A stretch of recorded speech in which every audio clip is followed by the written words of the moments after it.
다 같이 조용한 기도로 2020년도 남선교회 선교회도회 일부 예배를 시작하겠습니다.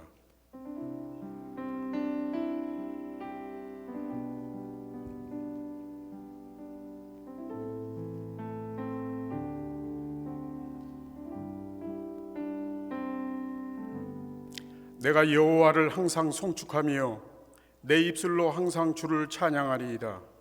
내 영혼이 여호와를 자랑하리니 곤고한 자들이 이를 듣고 기뻐하리로다. 나와 함께 여호와를 광대하시다 하며 함께 그의 이름을 높이세. 아멘. 다 같이 찬송가 505장 온 세상 위하여를 부르겠습니다.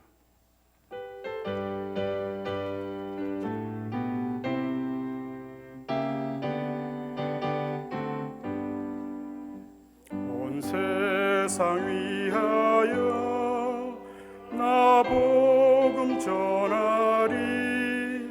남백성 모두 나와서 주 말씀 들으라.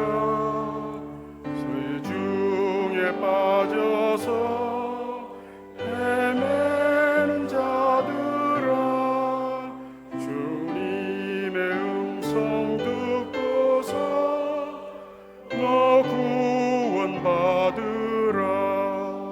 전하고 매일 증인 되리라. 세상 모든 사람 다 듣고 그 사랑 알도록 온 세상 위하여 이 복음 전하리. 저 죄인 회개하고서 주 예수 이 세상 구하려 주 돌아가신 것 나 증거하지 않으며 그 사랑 모르리. 전하고 기도해 매일 증인 되리라. 세상 모든 사람 다 듣고 그 사랑 알도록 온 세상 위하여 주 은혜 임하니. 소세수 이름 힘입어 이 복음 전하자. 먼 곳에 나가서 전하지 못해도 나 어느 곳에 있든지 늘 기도 힘쓰리. 전하고 기도해 매일 증인 되리라. 세상 모든 사람 다 듣고 그 사랑 알도록. 다음은 11남 선교회 조영정 장로님께서 대표 기도해 주시고 친교 체육부장 이진우 권사님께서 성경 봉독해 주시겠습니다. 여호와는 나의 반석이시요 나의 요새이시요 나를 건지시는 이시요 나의 하나님이시요 내가 그 안에 피할 나의 바위시요 나의 방패시요 나의 구원의 뿌리시요 나의 산성이심을 이 자리에 모인 모든 목양 남선교회 회원들 모두가 한마음으로 하나님께 고백하며 올려드리오니 영광 받아 주시옵기를 간절히 기도함나이다. 하나님은 모세를 통하여 말씀하시기를 가나안 땅에 들어가게 되면 애굽 땅에서 종살이 했던 집에서 인도하여 낸 나 여호와를 절대 잊지 말라 당부하셨던 것처럼 제약된 세상 가운데에서 죽을 수밖에 없었던 저희들을 대신하여 십자가에 못 박혀 죽으심으로 우리를 구원하신 예수 그리스도를 잊지 말아야 하며 그가 당부하신 본을 따라 살아가야 했건만 되돌아보면 저희들은 우리만의 욕심을 채우며 살아갔던 모습들이 더 많았던 것을 고백하며 이 시간 회개하오니 주님의 긍휼하신 은혜로 저희를 용서하여 주시기를 간절히 기도하옵나이다. 세상은 나라와 나라가 경제와 정치와 문화들을 바라보며 근심들이 일어나지만 그리스도 예수를 믿는 저희들은 하나님의 성령을 근심하게 하지 말라. 그 안에서 너희가 구원의 날까지 인치심을 받았느니라.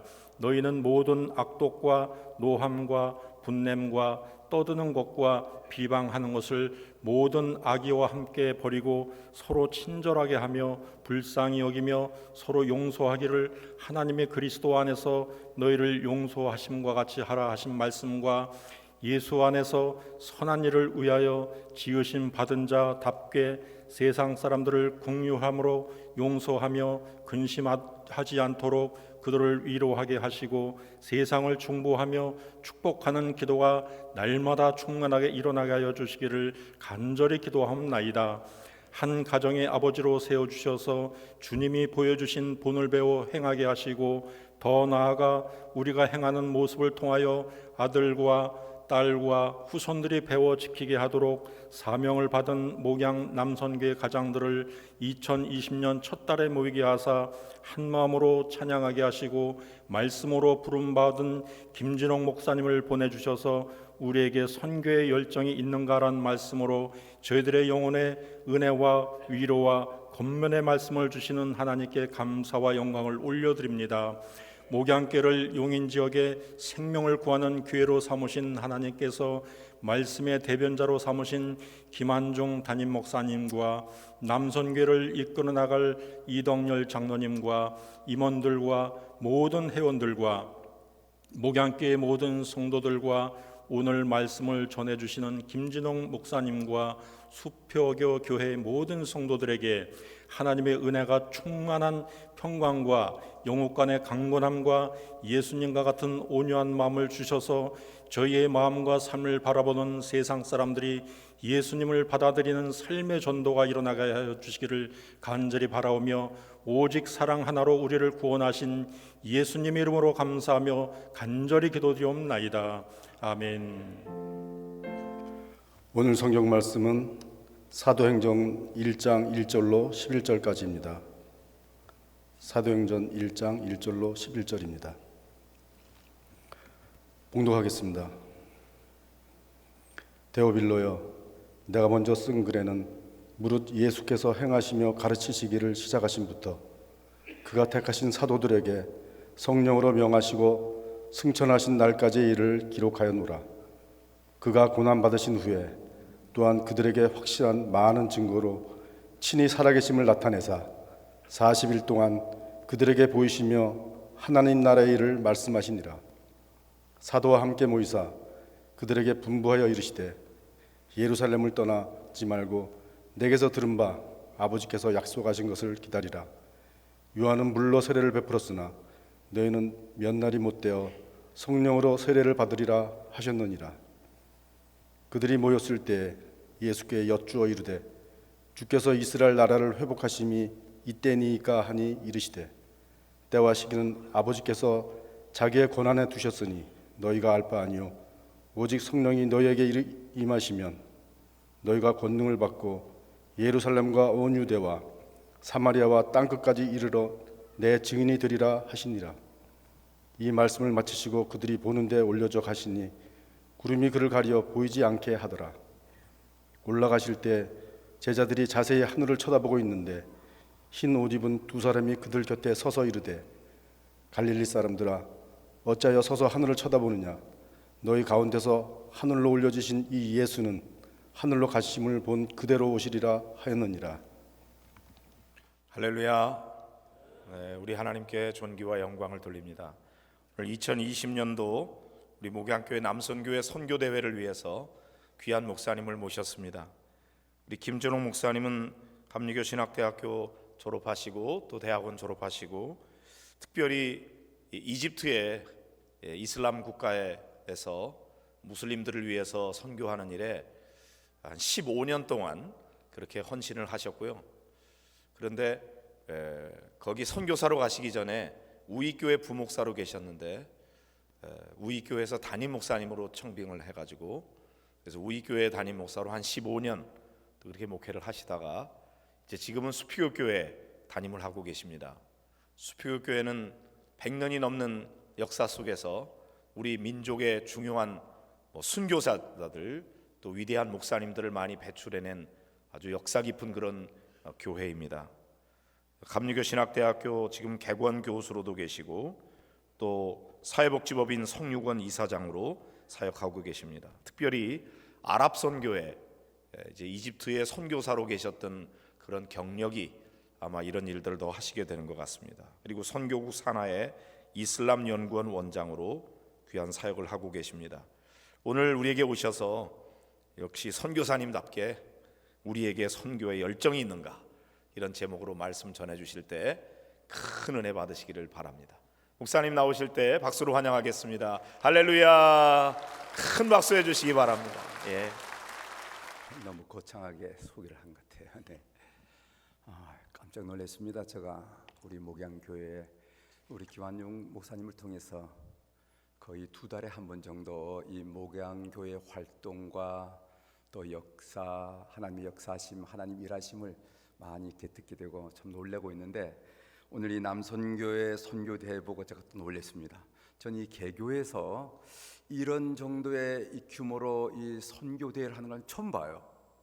그래서 이게 처음이냐, 김진욱 목사 온다고 처음 하는 거냐 그랬더니까 그게 아니고 이제까지 쭉 해왔다고 우리 김 목사님이 저한테 대답을 해주셨습니다. 대단하십니다. 이런 일이 쉽지 않은데 여러분들이 이런 일들을 조직하고 또 함께 기도하고 이런 모습이 저에게 큰 감동을 줬어요.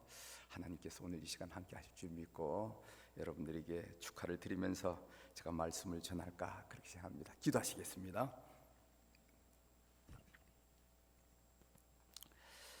여호와는 우리를 살리시기도 하시고 여호와는 우리를 세우시기도 하시고 여호와는 우리를 높이시기도 하시고 여호와는 우리를 부욕케 하시는 우리의 삶의 절대 주권자임을 고백드리며 오늘 오후 시간에 우리 사랑 남선교회를 중심으로 우리 목양 모든 가족들이 예배를 올리도록 도와주시오니 감사합니다.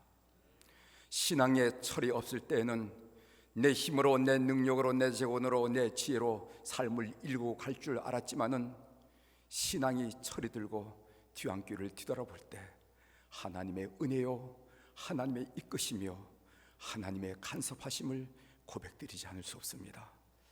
온통 이 마음으로 오늘 주님 바라보는 우리 사랑하는 식구들 위해 성령님께서 임재하시고 역사하여 주셔서 감동과 감화가 있는 귀한 시간 될 수 있도록 주께서 성별하여 주시옵소서. 하나님 임재 앞에서 하나님 앞에 떨리는 마음으로 우리 모두가 오늘 이 시간 예배를 올리며 선교대회를 진행할 수 있도록 은혜를 베풀어 주옵소서. 감사드리며 예수님의 이름으로 기도 올리옵나이다. 아멘. 우리 김한종 목사님께서 여러분들에게 저를 소개할 때 간단히 소개해드렸듯이 저는 1989년부터 2003년까지 햇수로 15년 동안 이집트 카이로에서 선교 사역을 했습니다. 제가 제일 처음 한 일이 뭐냐면 베이비바시의 어린아이를 시키는 일이었는데 1살 미만 아이들을 시키는 일이었습니다. 제가 이 사역을 하게 된 동기가 뭐냐면은 하나님께 기도를 올렸습니다. 하나님, 한국 교회가 저를 이 중동 땅에 저를 파송했는데 제가 뭘 하지요? 전도의 벽이 너무도 가로막혀 있다는 것을 사실 알고 제가 저녁마다 그 사막을 쭉 이렇게 구보를 하면서 하나님께 기도했습니다. 하나님을 바라보면서 하나님, 저에게 전도의 문을 열어달라고. 바울 사도가 그렇게 기도하듯이 하나님, 저에게 전도의 문을 열어달라고. 제가 한국에서 보내주는 선교비 또박또박 따먹으면서 그렇게 살고 싶지는 않아요. 그러니까 만일 전도할 가능성이 없으면 저는 한국으로 귀국하게 도와달라고 그렇게 기도를 하는데, 한 번은 그 이집트 거제트라는 영자 신문 밑에 이집트에는 유아 사망률이 높다 하는 걸 봤습니다. 유아 사망. 그래서 이 유아들을 돌보면은 뭔가 사역이 일어날 수 있겠다 하는 그런 생각을 가지고 1살 미만 아이들을 시키기를 시작했어요. 그래서 가스 스토브에다 물을 지펴서 물을 데워가지고 어린 아이들을 머리를 감기고, 머리를 감기면 머리가 옛날에 우리 어렸을 때 그 쇠똥 알죠? 쇠똥처럼 그 머리를 감지 않아가지고 그럼 그다음에 기지 청소를 해주고, 목덜미 그리고 사타구니 그 붉은 문드러지는 거 그 오인먼트 해주고, 그리고 우리가 체중을 재주고 손톱을 깎여주고, 속옷을 공유하면서 이렇게 사역을 했습니다. 그러다 보니까 한 번은 어떤 일이 일어났냐면은 제가 지금은 여러분들의 핸드폰으로 사진을 많이 찍지만 옛날에는 카메라로 사진을 찍어서 인화를 해줬습니다. 꼭 카메라로 사진 찍어서 제가 인화를 해가지고 게시판에 붙여놓는데 그 다음 주에 오면은 자기가 떼어갔어요. 그런데 어린아이가 2명이 계속해서 떼어가지 않더라고. 그래서 제가 물어봤습니다. 왜 이 아이들은 왜 어디를 이사를 가느냐, 아니면 출타를 하느냐, 왜 사진을 떼어가지 않느냐. 그랬더니까 뭐라고 했냐면은 그 아이가 죽었다고 그러더라고. 2아이가 모트, 아랍어로 모트라고 그럽니다. 죽었다고 그러더라고. 그래서 이 아이들에게 단순히 그 아이를 씻겨주는 것만이 이 사역이 아니겠구나. 이래서 이집트 의사, 소아과 의사를 고용을 했습니다. 그래서 나중에 소아과, 그 다음에 무슨 물리치료실, 내과, 마이너 서전 하는 그 애과, 임상병리, 이렇게 해서 13개, 13명의 의사들과 6명의 간호사들과 그리고 1명의 사모원, 이렇게 해서 20명이 저희 사역을 도우면서 이렇게 사역을 했습니다. 그래서 그거가 이제 진로소가 돼가지고 오늘날까지 지금 사역을 잘 한다 하는 이런 얘기를 듭니다. 오늘 여러분들이 선교대회니까 선교 사역을 했을 때 내가 어떤 축복을 받았는지 그 얘기를 간단히 간증을 하면서 오늘 말씀을 좀 이어갈까 합니다. 제가 김완주 목사님한테 제가 설교를 몇 분 하면 되죠? 그러니까 한 30-40분 얘기를 하셨어요. 그러니까 제가 30분만 하고 내려가겠습니다. 저 목사님 폰 보니 좀 길어질 것 같은데 오늘 지금 행사가 많은데 어떻게 하라고 저 목사님 저렇게 늘어질까? 그렇게 하지 마십시오. 제가 지금 2시 36분이니까 4시 10분 정도 되면은 제가 딱 내려가겠습니다. 걱정하지 마십시오. 사회 보시는 장로님들, 회장님들, 제가 선교 사역을 하면서 여러분들에게 도전하기 제일 처음이 은혜가 뭐냐면 삶의 보람이란 것을 얻었어요. 삶의 보람. 이게 삶의 보람이구나, 이게 사는 거구나 하는 그런 인상을, 그런 경험을 제가 많이 했습니다.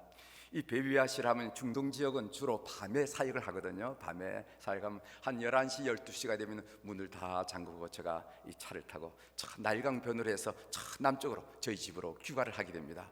그런데 그 가로등 불빛에 흐르는 날강물이 반짝반짝 빛을 발하는데 그 모습이 어떤 모습이냐면은 천사들이 박수를 치는 같은 그런 느낌을 받았어요. 가로수 불빛에 흐르는 물이 반짝반짝 반사를 하는데 그 모습이 천사들이 당신은 정말 좋은 일을 합니다 라고 박수 치는. 그래서 제가 그 당시에 엑센트를 타고 다니는데, 엑센트 아시죠? 현대 타고 다니는데 문을 열고 그 핸들을 탁 치면서 하나님 이게 사는 거지요, 이게 사는 거지요 하면서 창문을 열어놓고 외친 적이 있습니다. 삶의 보람, 산다는 의미, 이게 사는 거지요. 하나님 행복합니다. 이런 고백을 제가 선교 현장에서 해서 오늘 여러분들에게 들려주면서 그게 제일 먼저 생각이 나더라고요. 선교하면은 삶의 보람, 이게 사는 거지요 라는 고백이 있을 수 있다는 것을 여러분이 기억하시기를 바랍니다. 두 번째로 제가 성령 충만이라는 것이 이런 것이구나 하는 것을 많이 느꼈어요. 선교 현장에서 성령님은 선교의 영이고 전도의 영이라는 것을 뼈저리게 가슴 깊이 느꼈습니다. 사람들이 마음이 컬컬하고 이러면 기도원에 가잖아요. 기도원 가서 성령 충만하는 것은 집에 내려오면 원위치가 되는 겁니다. 감정이니까, 감정. 그런데 성령님의 이 리얼한 역사를 경험하려면 어디로 가야 되냐면은 전도하는 현장, 선교하는 현장에 섰을 때 성령께서 선교의 영이시고 충만히 역사하신다는 것을 여러분들이 경험하게 될 줄 믿습니다. 이 믿음을 갖는 우리 목양교회 남성교 회원들이 다 되기를 주의 이름으로 축원합니다. 제가 선교 현장에 있을 때 누구를 만나야 될지, 그 만난 사람과 무슨 말을 해야 될지 성령께서 가르쳐 주시고 깨닫게 하신 것을 많이 느꼈어요. 성령님이 내 속에 역사하시는구나, 성령님이 내 길을 지도하시구나, 깨우쳐 주시는구나 하는 것을 많이 느꼈습니다.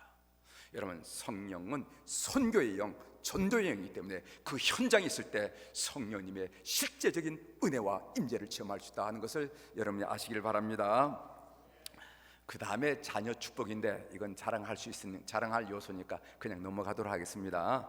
네 번째로 뭐냐면은 하나님이 그 삶을 높여준다는 것을 제가 많이 느꼈어요. 저는 지금도 저 자신을 홍보하는 일에 좀 서툽니다. 잘 못해요. 그런데 이상하게 하나님께서 저를 높여주는 것을 많이 느꼈어요. 그래서 3일상 2장에 보면 한나가 기도 나오죠. 여호와는 나를 살리시기도 하시고 죽이기도 하시고 높이시기도 하시고 낮추시기도 하시고 세우기도 하시고 세운 것을 허물어뜨리기도 하시고 부유하기도 하시고 가난하게 하신 것을 치밀하신 하나님께서 내 삶을 그렇게 갖고 왔다고 늘 저는 고백하고 있어요. 믿는 여러분들이 되시길 바랍니다. 여러분들이 신앙에 철이 없을 때는 여러분들의 능력, 여러분들의 힘, 여러분들의 재간, 여러분들의 재능으로 인생을 일고 갈 줄 알지만은요, 신앙에 철이 들고 물끄러미 뒤안길을 뒤돌아보면요, 그게 아니더라고. 하나님을 전폭적으로 신뢰하고 하나님의 절대 주권을 신뢰하는 우리 교우들이 되기를 주의 이름으로 다시 한번 축복합니다. 하나님께서는요, 참으로 보잘것도 없고 적고 작은 저의 헌신을 크게 받으시는 것을 삶을 통해서 많이 경험합니다. 그렇습니다. 하나님 선교를 원하시기 때문에 우리 하나님은 시자, 선교의 시자만 보고도 입이 확 벌어지면서 좋아하시는 분이기 때문에 우리 목양교회가 이런 일에 질주하고 진력을 다할 때 하나님께서 교회를 축복하시고 여러분 삶을 축복하실 줄 분명히 믿습니다. 여러분, 제가 여러분들에게 한번 좀 물어보겠어요. 한국교회 200주년이 될 때, 한국교회가 역사 200년이 될 때 우리 후손들, 여러분들의 자녀들이 우리 한국교회 기독교 역사 중에서 무엇을 기억할 것 같아요? 우리 2007년에는요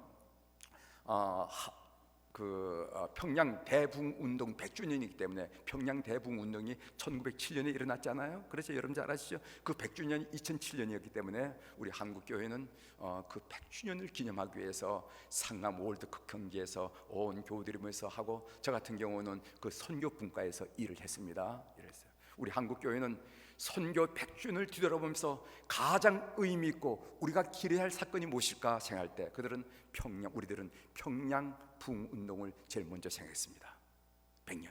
그런데 우리 한국교회가 200년이 됐을 때 여러분들의 아들들이, 여러분들의 손자들이 우리 한국교회 200년 가운데 가장 소중한 것은 이것이야, 이것은 잊어서는 안 돼 라고 기억할 만한 사건은 여러분들은 뭐라고 생각하십니까?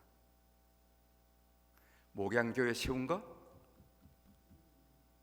아니, 저는 누가 저한테 물어보면요, 저는 뭐라고 대답할 거냐면은 2007년 아프가니스탄에서 탈레반에게 순교를 당한 신성민 형제 배형규 목사라, 저는 그렇게 얘기합니다. 저는 어느 자리도 그렇게 얘기해요. 목사님이 우리 한국교회 역사 200년 가운데 가장 중요한 사건을 하나라 뭐입니까? 라고 얘기하면요, 저는 2007년 여러분이 다 기도하셨죠. 아침마다 주일마다 기도하셨죠. 새벽마다 기도하셨죠. 결국 배영규 목사님은 순교하시고 심성민 형제가 순교했죠. 총에 맞아서 죽었죠. 나는 그 일이 가장 소중한 일이 되리라. 우리의 후손들이 우리의 신앙의 선배들 가운데 말 다르고 언어 다르고 문화 다른 그곳에서 복음을 위해서 순교한 흔적이 있노라고 많이 그들은 기대하면서, 그들은 찬양하면서 좋아하면서 우리 선배 중에 그런 인물이 있었노라고 우리에게 기억하면서 그 일을 기억하리라, 저는 그렇게 믿습니다. 목회를 하면서 끊임없이 하나님 앞에 드리는 질문은 뭐냐면은 어떤 교회가 좋은 교회입니까? 어떤 교회가 하나님을 기쁘시게 합니까? 이것이 모든 목사님들이 늘 새벽마다 드리는 기도의 제목이라고 저는 그렇게 믿어요. 우리 목회자들이 주님 앞에 무릎을 조아리고 기도할 때마다 하는 얘기가 뭐냐면, 하나님, 어떤 교회가 좋은 교회지요? 어떤 교회가 하나님을 기쁘시게 하는 교회죠? 하나님을 미소짓게 하는 교회죠? 왜? 목회자로서 늘 질문하는 그런 질문이라고 생각합니다.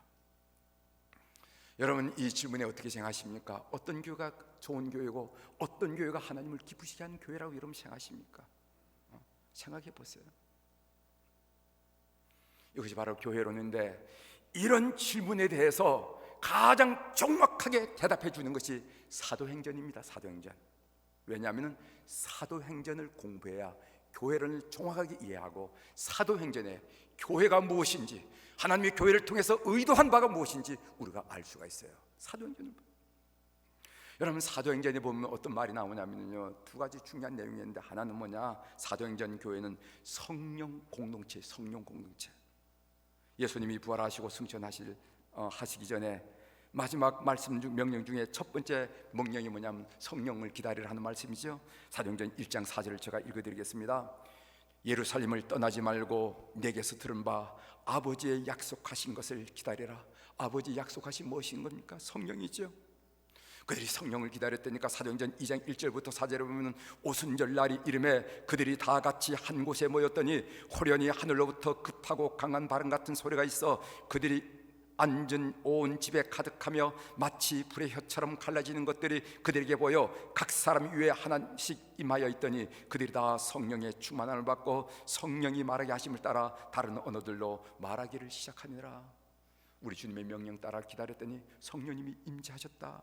그래서 이렇게 임재하신 성령께서 역사하신 흔적이 바로 사도행전이 아니겠습니까? 그래서 학자들은 사도행전이라 말하지 말고 성령행전이라고 말해야 옳다. 왜? 성령께서 초대교회를 주도적으로 이끌으셨기 때문에 그렇게 말하는 것이 옳다, 이렇게 얘기하는 것입니다.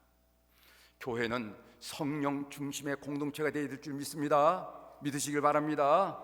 교회는 성령 없이는 세워질 수가 없고 성령 없이는 존속할 수가 없고 성령 없이는 의미를 못 느끼는 공동체가 바로 교회 공동체예요.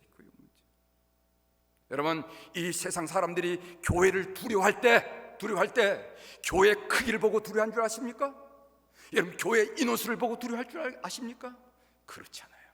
그 교회 속에 성령님이 임재하셔서 역사할 때 이미 세상 사람들은 그 교회가 크든 작든 관계하지 않고 교회를 두려워하는 것을 보게 됩니다. 여러분 아시죠? 성경에 보면은요, 사도행전 17장이죠. 성령 충만한 초대교회가 세상을 뒤엎는다고 했어요. 그렇게 많은 인구들이 세상을 뒤엎은 거 아니에요. 성령 충만한 소수가 세상을 뒤엎는다고 이렇게 말했다는 것입니다.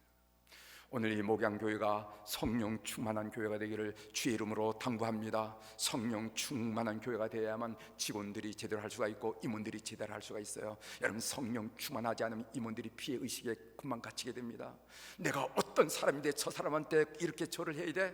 내가 어떻게 돈을 버는데 이 돈을 가지고 무슨 커피를 사주고 무슨 짜장면을 사주고 내 돈을 왜 써? 피해의식에 사로잡힙니다. 피해의식에 사로잡힌 마음속에 원망과 불평이 생겨 교회 덕이 되지 않아요. 여러분, 교회 모든 임원들, 그리고 우리 남선교 회원들, 우리 남선교 임원 여러분들 성령 충만하기를 주의 이름으로 축원합니다. 온전히 성령님의 다스림을 받는 그런 교우들이 되어야만 교회의 일이 성스러워지고 거룩해지고 감사할 수 있는 그런 일이 있는 것을 믿으시길 바랍니다. 그래서 사도행전에 보면 첫 번째 교회는 뭔가? 성령의 공동체이고, 두 번째는 뭔가? 선교 공동체였으면 선교 공동체. 예수님이 부활하시고 승천하시기 전에 하신 두 번째 명령은 내 증인이 되라는 명령입니다. 사도행전 1장 8절에 보면은 오직 성령이 너희에게 임하시면은 너희가 권능을 받고 예루살렘과 온 유대와 사마리아와 땅까지 이르러 내 증인이라 되리라 하시니라. 그래서 사도행전을 기록한 누가는 초대교회는 처음부터 선교 공동체였습니다. 교회는 선교를 위해서 태어났고 선교함으로 존재하였습니다. 선교라는 것은 교회의 여러 가지 업무 중에 하나가 아니라 교회의 본질적인 사역입니다. 선교하는 교회는 교회이고 선교를 상실하는 교회는 교회가 아니에요. 아무리 십자가를 수천 개를 붙여놨더라도 교회가 아니라는 것입니다. 여러분, 예수님께서 부활하신 다음에 제자들에게 나타나서 제일 먼저 하신 말씀이 무엇인지 아십니까? 들어보셨어요? 여러분 요한복음 20장 21절에 보면요, 예수께서 또 이르시되 너에게 평강이 있을지어다. 아버지께서 나를 보내신 것 같이 나도 너희를 보내노라 말씀하셨어요. 기억하십시오. 너희에게 평강이 있을지어다. 이것은 샬롬, 이거 인사말이에요. 인사말. 우리가 예전에 만났으면 아침 드셨어요? 점심 드셨어요? 라고 인사말 하는 그 인사, 샬롬. 그러면서 첫 번째 한 말이 뭐냐면은 하늘 아버지께서 나를 이 땅에 보내신 것처럼 나도 너희를 보내노라. 이 말씀을 부활하신 우리 주님께서 처음 제자들 만났을 때 한 말씀이라는 것입니다. 우리 존재 이유를 알 수 있는 거 아니겠어요? 교회는 지상에서 선교 공동체가 되어야 된다는 거 기억하십시오. 우리 모든 우리 목양교 성도들이 교회는 그럼 선교 공동체가 돼야지 하고 늘 되뇌이면서 그런 교회 되기를 열망하는 그런 축복이 이 교회 속에 잔잔히 넘쳐나기를 주의 이름으로 축원합니다. 자, 그러면은 사도행전을 통해서 선교를 실천하는 초대교회의 몇 가지 특징을 좀 간단하게 좀 살펴보려고 합니다. 첫 번째로는요, 초대교회는 구성원 전체가 선교사로 부름받았다는 것을 고백했어요. 여러분 사도행전 1장 8절 오직 성령이 너희에게 임하시면 할 때 너희가 권능을 받고 너희에게 임하시면, 이 너희라는 것은요, 그것은 초대교회 중에 몇 사람을 의미하는 것이 아니라 초대교회를 구성하고 있는 모든 성도들을 하는 말씀입니다. 따라서 초대교회는 구성원 전체가 선교사로 부름을 받았음을 그들은 확신했습니다. 그렇기 때문에 교회는 단지 선교사 몇 명을 파송해 놓고 우린 선교합니다 이렇게 말해서는 안 된다는 거예요. 이렇게 말해서는 안 된다. 여러분 돈 있으면 선교사 파송하지 않아요. 우린 선교사를 어디에 얼마를 파송하고 몇 사람을 이렇게 했기 때문에 우린 선교합니다 이렇게 말씀해서는 안 됩니다. 우리는 모두가 선교사가 되어야 된다는 거예요. 여러분 한번 물어봅니다.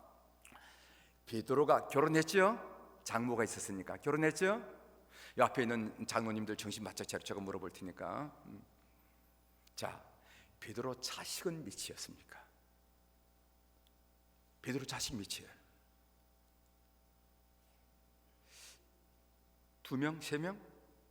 모르죠? 모르죠. 그럼 자식 뭐 한 서너 명 됐다 그러면은 그 자식들이 어느 대학에 들어갔지?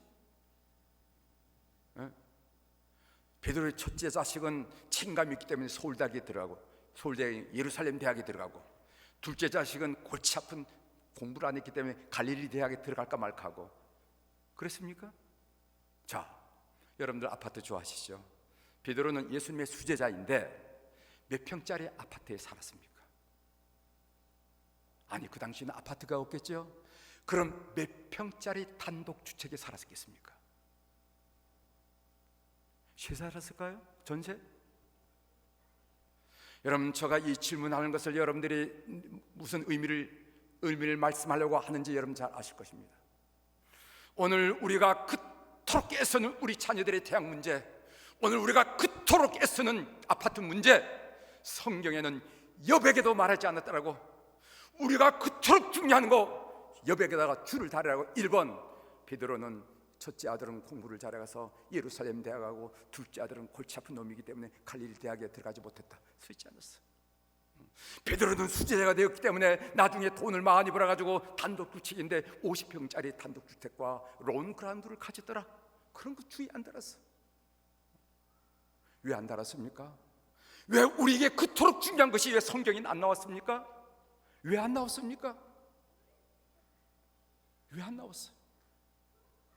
오히려 성경에 보면 뭐가 나온다면은, 제자들이 복음을 전했더니까 3,000명이 모였더라, 7,000명이 모였더라, 5,000명이 모였더라.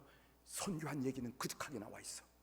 그런데 아파트 샀던 얘기, 자식이 공부한 얘기는 아무도 나오고 있지 않았어요.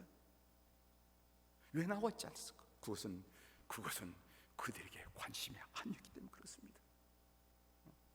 우리가 그토록 관심하는 그 일이 사도들에게 있어서는 관심사항이 아니었어요. 그들에게 관심사항이 뭐였냐면은 오직 복음 전하는 일. 복음 전하는 일.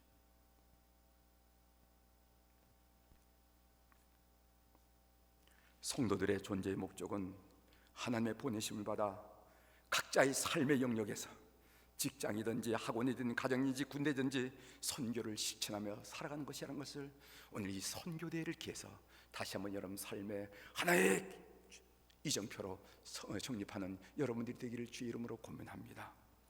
두 번째로는요, 초대교회는 예수 그리스도가 유일한 구원의 기름을 선포했습니다.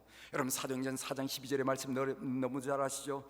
다른 이로서는 구원을 받을 수 없나니 천하 사람 중에 구원받을 만한 다른 이름을 우리에게 주신 일이 없음이라 하였더라, 이렇게 말씀하셨어요. 여러분 이 말은 언제 한 말이 나면은 베드로와 요한이 산헤드린 공회 앞에서 선포한 얘기입니다. 산헤드린 공회라는 것은 그들의 생살 여탈권을 장악하고 있는 막강 권력, 이놈들 하면 그들이 목이 쳐져든 그런 입장이었습니다. 그들 앞에서 뭐라고 얘기하냐면 다른 이로서는 구원을 얻을 수 없나니 천하 사람 중에 구원 얻을 만한 다른 이름을 우리에게 주신 일이 없습니까? 없습니다. 오직 예수 그리스도만이 우리의 구세주입니다. 이렇게 선포했다는 것이에요. 그러면 1세기에는 그 그리스 로마 팔레스타인 지역에는 종교라는 게 없고 텅텅 비었는가? 종교라는 게 없기 때문에 예수 그리스도 얘기하면 모든가 뭐 그런 게 있어 이렇게 관심을 그렇지 않았어요. 여러분 잘 아십시오. 성경에 나온 아르테미 여신 이야기, 아폴로 신 이야기, 황제 숭배 이야기, 영지주의 이야기, 여러분 신약 구약 성경에 얼마나 많은 그런 종교의 다원적인 그런 얘기들이 많이 나와 있습니까? 그런 다원적 종교 다원적 사회에서도 그들은 오직 예수 그리스도 그분만이 내 삶의 유일한 구세주라는 것을 선포하는데 주저하지 않았다는 것입니다. 여러분들에게 묻습니다. 이 다문화 사회에서 여러분들 형제에게, 여러분들의 자매에게, 여러분 친구들에게 좋은 얘기 많이 들었지만은 오직 예수만 나의 구세주야, 이렇게 여러분 말할 수 있습니까? 그런 여러분들이 되기를 주의 이름으로 축원합니다. 그 다음 세 번째로 초대교회는요, 성도를 선교 전사로 양육하고 파송했습니다. 사도행전 4장 29절에 보면 이런 말씀이 있습니다. 주여 이제도 그들의 위협함을 굽어보시옵고 또 종들로 하여금 담대히 하나님의 말씀을 전하게 하여 주시오며. 이 기도문이에요. 이 기도가 언제 기도냐면은 사도들이 산헤드린 공회에서 예수 이름 다시 한번 입에 올리지 말아라, 예수 이름 다시 입에 올리면 너희들이 죽는다라고 위협했을 때 그들이 교회에 와가지고 성도들이 공동체 와서 고백한 이야기입니다. 주여 이제도 그들의 위협함을 하감하시고 굽어보시옵고 또 종들로 하여금 담대히 하나님의 말씀을 전하게 하여 주옵소서. 그들은요 인간적으로 징징거리지 않았습니다. 이렇게 기도할 수도 있지 않겠어요? 주님 우리를 불쌍히 여겨 주옵소서. 우리가 복음을 전하다가 이렇게 죽게 되었습니다. 우리가 이렇게 죽으면 우리 자식들은 어떻게 됩니까? 이렇게 징징거리지 않더라고요. 위협한 것은 사실이지만 담대히 복음을 전하게 해달라고 그들이 기도했다는 것입니다. 그들은 종교의 천막 아래에서 징징거리는 종교적인 부상병이 아니었습니다. 선교 전사였어요. 우리도 그 모습을 본받아야 될 줄 믿습니다. 우리의 팔과 다리를 동요했던 붕대를 풀고 우리가 기대했던 목발을 내 던져버리고 복음을 들고 전진을 행해서 적진을 행해서 돌격하는 선교 전사가 다 되기를 주의 이름으로 축원합니다. 우리가 언제까지 종교적인 부상병이 되어서 상처받았다, 시험에 들었다 이런 녹두리를 할까요? 목양교회는 이렇게 녹두리 한 분이 안 계실 줄 믿습니다. 저는 그렇게 교인들 보고 그런 녹두리를 하지 말라고 그랬어요. 상처받았다, 시험 들었다 그런 얘기 하지 말라고 그랬어요. 왜냐하면은 이 땅에 살아가면서 상처 없는 사람이 누굽니까? 일제 식민 통치, 한국 정쟁으로 인해서 씨다른 형제들, 배다른 형제들, 이게 가족 관계가 아닙니까? 세계에서 가장 가난했기 때문에 경제적인 그런 환경, 가난한 경제 환경, 가난했기 때문에 배우지 못한 지적 열등감, 급한 산업으로 인해서 빈부격차, 상대적인 박탈감, 이런 것들이 온 백성들 가운데 있어. 그래서 저도 상처받고 여러분들도 상처받았다는 건 상식이에요. 상식을 자꾸만 이야기하는 것은요 머리가 돈 사람이 하는 것입니다. 돈 사람. 존 스타드 목사님은요, 성경은 결국 두 동산 이야기다. 성경의 구약 성경, 신약 성경, 그것을 두 동산의 이야기라. 하나는 에덴 동산의 이야기고 또 다른 하나는 겟세마네 동산이라는 겁니다. 에덴 동산은 어떤 동산입니까? 아담과 하와가 하나님을 거절하고 자기 뜻대로 살아간 동산이 에덴 동산이고, 겟세마네 동산은 어떤 동산입니까? 우리 주님께서 하늘 뜻을 구현하고 자기 뜻을 포기한 동산이 겟세마네 동산이 아닙니까? 예수 그리스도의 제자가 된다는 것은 무엇인가? 겟세마네 동산을 선택한다는 말이에요.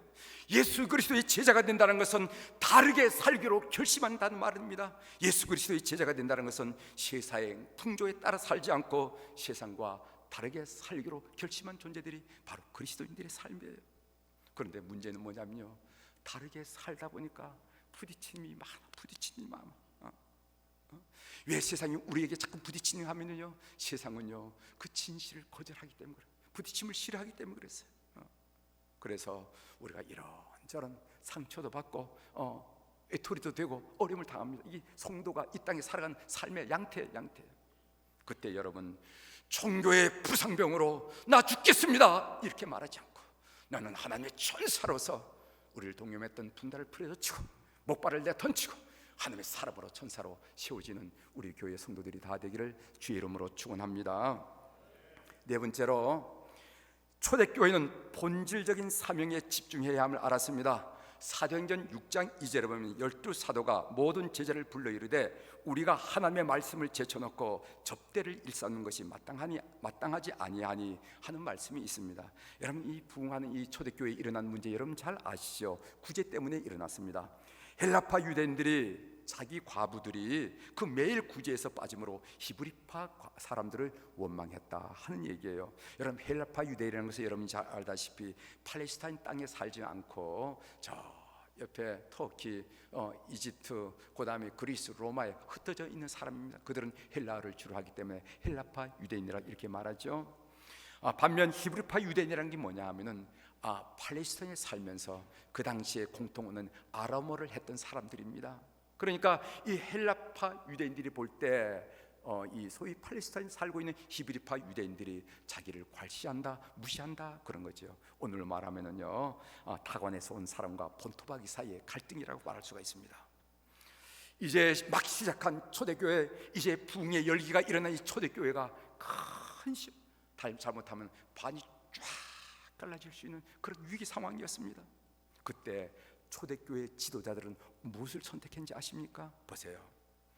초대교회 지도자들은요, 그때 자기의 본질적인 사명을 생각했습니다. 하나님이 왜 나를 불렀을까?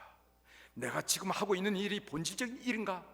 아니거든요. 그래서 그 일은 집사님들을 선택해서 집사님들에게 나눠주고 일하라고 그러고, 자기들은 교회를 메인터너, 교회를 매니지먼트 하는 것이 아니라 복음을 들고 선교 현장에 나가서, 선교 전선에 나가서 복음을 지는 이 일을 하겠다고 해서 그 문제를 해결한 것을 우리가 보게 됩니다.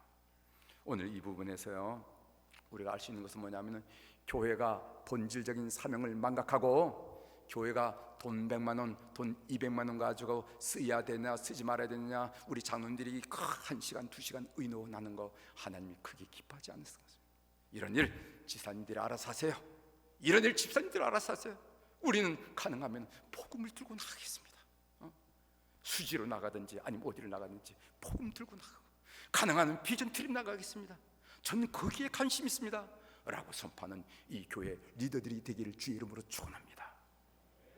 만일 초대교회 예루살렘에서 그 사도들이 이게 무슨 일이야 라면서 히브리파 사람들, 헬라파 사람들 말 그렇게 많으면 가, 다른 교회 만들어, 만일 이렇게 만들었다면 그 교회는 반이 쫙 갈라지면서 하나님께 부여한 사명을 감당하지 못했으리라 이렇게 믿습니다. 오늘 우리 교회 리더들, 평신도 리더들, 특별히 평신도 리더들 잘 들으십시오. 교회의 항상 본질적인 일에 여러분 집착하시고 그걸 집중해서 할 때 이 교회를 부흥시키는 역사가 일어날 줄 믿습니다. 그러면 선교하는 교회에 주시는 축복 2가지를 여러분들에게 말씀드리고 마치겠습니다. 이런 은혜가 우리 목양교회에 충만히 임재하기를 바라면서 이 말씀을 드립니다. 하나는, 선교하면은요 건강한 교회가 됩니다. 교회는 그리스도의 몸이라고 말했어요. 몸이라. 여러분, 이 몸은 크다고 좋은 게 아니에요. 크다고 작다고 나쁜 것도 아닙니다. 몸이 큰데 자꾸 비대해지면 무슨 현상이냐면 건강에 문제가 생겨요. 여러분, 교회가 커서 문제가 생기는 거 우리 지금 사회에서 많이 보잖아요. 저희들이 70년대 신학 공부를 할 때는 말입니다, 우리 한국에 세계에서 10번째 안에 들어간 교회가 2개에서 3개에서 얼마나 많은 긍지를 줬는지 몰라. 그러나 지금의 큰 교회들은요, 우리 개신교회 짐이 되고 있어. 얼마나 큰 교회가 복음의 전선을 가로막는지 몰라. 여러분, 크다고 좋은 게 아닙니다. 작다고 나쁜 것도 아니에요.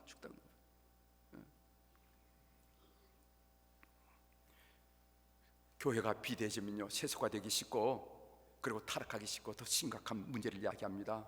우리가 육체적으로 건강해지려면 운동을 많이 하고 에너지를 발산해야 되는 것처럼, 교회도 건강하면요 막 나가는 선교 에너지를 쏟을 줄 알아야 돼요.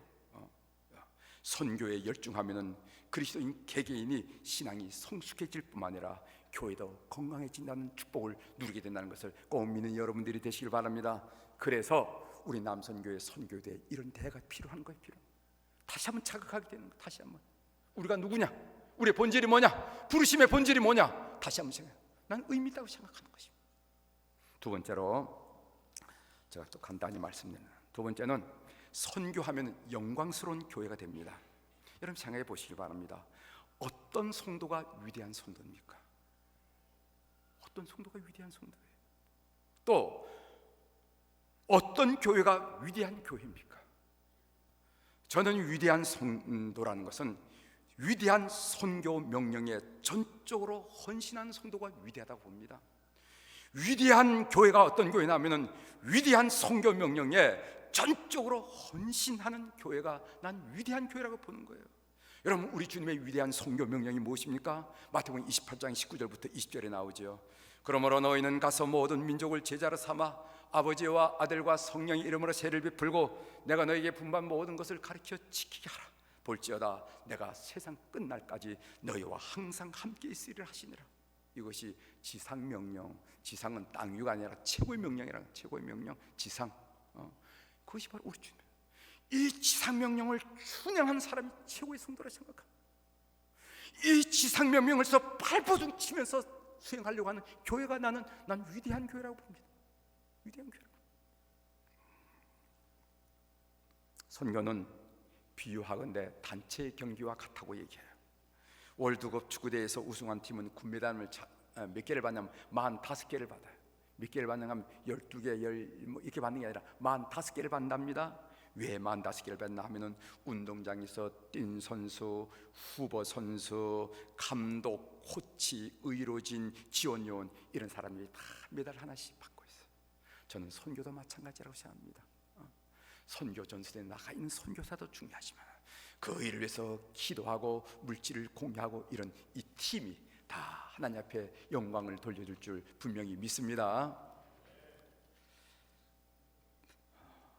바울 사도께서 이렇게 고백했어요. 데살로니가전서 2장 19절 20절이죠. 우리의 소망이나 기쁨이나 자랑의 면류관이 무엇이냐? 우리의 소망이나 기쁨이나 자랑의 면류관이 무엇이냐? 그가 강림하실 때 우리 주 예수 앞에 너희가 아니냐? 너희는 우리의 영광이요 기쁨이라. 너희가 누구냐 하면은 바로 데살로니가 교회, 바울이 전했던 복음을 전했던 데살로니가 교인이 바로 우리의 소망이 되고 우리의 기쁨이 되고 우리의 자랑이 된다는 겁니다. 우리 주님 오실 때 보세요. 제 알죠? 제 과거 어떻게 살았는지 주님 아시잖아요. 형편없는. 그런데 복음을 전했더니까 복음에 완전히 장악되어서 완전히 그 인생이 변했습니다. 하나님 좋으시죠? 주님 좋으시죠? 이렇게 하더라는 거예요. 이렇게 하더라는 거예요. 이게 바로 바울 사도가 데살로니가 전서 2장 19절부터 20절에 고백한 내용입니다. 사랑하는 남선교회 여러분, 이런 고백이 여러분들의 고백이 되기를 주의 이름으로 축원합니다. 빈손으로 왔다가 빈손으로 가지만 주님 보셨지요? 내가 전도한 아무개 아유 그 사람 가과 고조망태입니다. 고조. 그런데 예수님 믿고 완전히 달라 하나님께 영광 돌리는데 저희 자랑입니다 하면서 소개하는 그런 성도들이 다 되기를 주의 이름으로 축원합니다. 기도하시겠습니다. 하나님 아버지, 이렇게 멋진 우리 남선교회 선교대회에서 말씀을 나누시도록 도와주셔서 너무 감사합니다. 오늘 증거된 말씀이 우리 남선교회 선교대의 도전과 충격과 충동과 감사의 제목이 될 수 있도록 은총을 베풀어 주시옵소서. 감사드리며 예수님의 이름으로 기도 올려옵니다.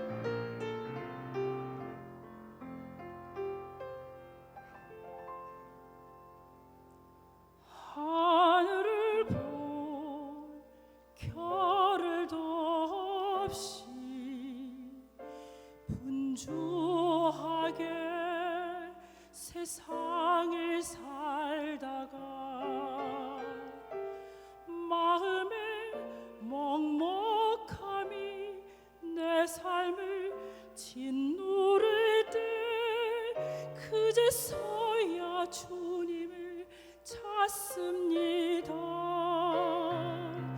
언제나 주님은 여전히 그 자리에서 우리를 끊임없이 돌보시는데 부족한 내 영혼은 아직도 갈 길을 모릅니다.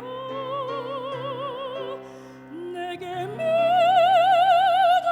주소서. 내 연약한 마음 돌보소서.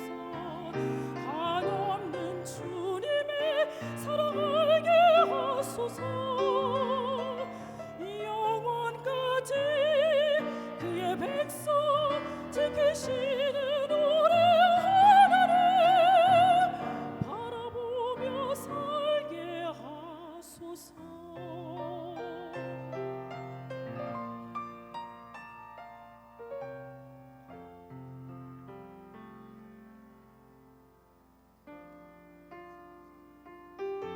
행복을 느끼 겨를도 없이 분주하게 세상을 살다가 인생의 허무함이 내 삶을 짓누를 때 그제서야 주님을 찾습니다.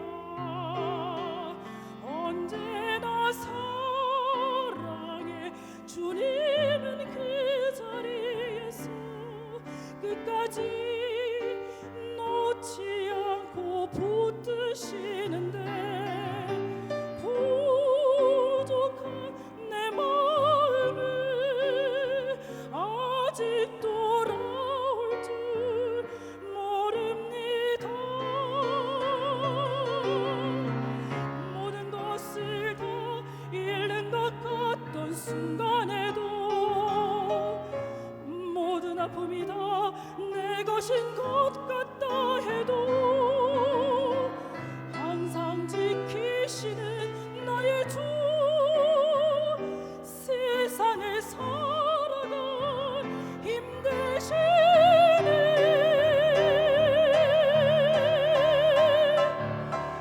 내게 믿음 주소서. 내 연약한 마음 돌보소서.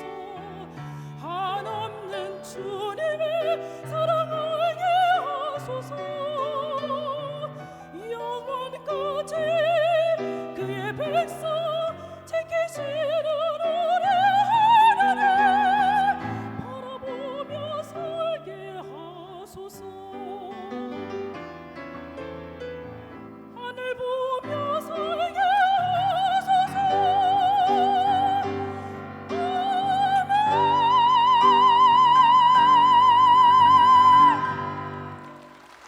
사랑과 은혜의 하나님 아버지 감사합니다. 2020년도 이 역사적인 해에 하나님께서 우리 남선교회 선교대회를 열게 하시고 15년 동안 이집트에서 선교 현장에서 헌신하며 충성하셨던 우리 김진홍 목사님을 모시고 사도행전에 있었던 초대교회의 모습들이 선교 공동체요 성령 공동체임을 다시 한번 깨닫고 우리 교회의 선교적 열정을 새롭게 불러 일으켜 주시니 감사합니다. 아버지 하나님, 우리를 부르신 목적이 우리가 이 땅에서 잘 먹고 잘 사는 데 있는 것이 아니고 하나님께서 이 땅에 이루어 가져가시는 하나님의 나라를 확장하는 일을 위하여 그 위대한 선교 명령에 순종하는 그런 귀한 선교 사역에 부름받았음을 깨닫게 해주시니 감사합니다. 이 일에 헌신하게 하시고 충성하게 하셔서 하나님 앞에 잘했다 칭찬받고 하나님의 기쁨이요 자랑이 되는 주의 백성들 다 되게 하옵소서. 오늘 귀한 예물을 하나님 앞에 바칩니다. 정성을 담았습니다.